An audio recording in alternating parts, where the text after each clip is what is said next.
Anne-Sophie Lapix. Ses adieux aux 20h de France 2 approchent. L'audience lui rend hommage JT de 20h.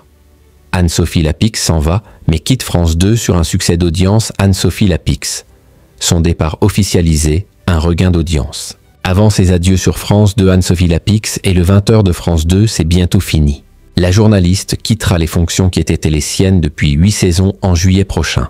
Si Anne-Sophie Lapix se savait déjà condamnée en tenant les rênes du 20h, lundi 26 mai 2025, la journaliste a présenté le lendemain son premier JT après l'annonce de son éviction.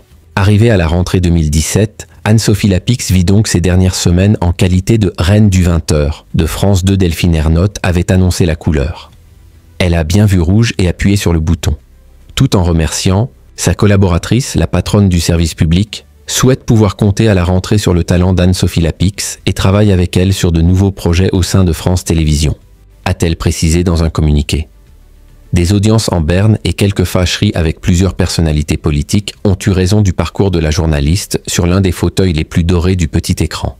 Gilles Boulot reste maître à bord mardi 27 mai. La journaliste s'est intéressée à la bonne santé du tourisme français qui s'expliquerait par une désertion des États-Unis de Donald Trump.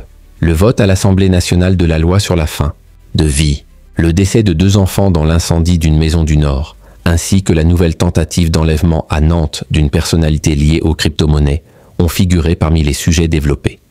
L'effet de curiosité attendra pour la future ex-présentatrice du 20h.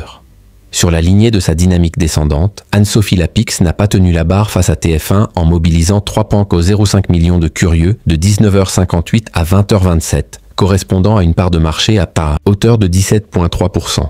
La suite a pu compter sur 3,33 millions de curieux, soit 17,8% des téléspectateurs. En face, Gilles Boulot a convaincu 4,69 millions de fidèles, représentant 26,2% en part d'audience. Anne-Sophie Lapix toujours en difficulté 7 jours. Plus tôt, Julien Arnaud avait fait bien mieux en rassemblant 3,72 millions d'individus, soit 21,4% des Français devant leur petit écran. Un an plus tôt, le JT de la chaîne publique avait séduit 3,30 millions d'érudits, 17,3%. L'après Anne-Sophie Lapix pourrait se trouver du côté des animateurs en place dans Télématin. Les noms de Julien Arnaud et Maya Loquet reviennent avec insistance.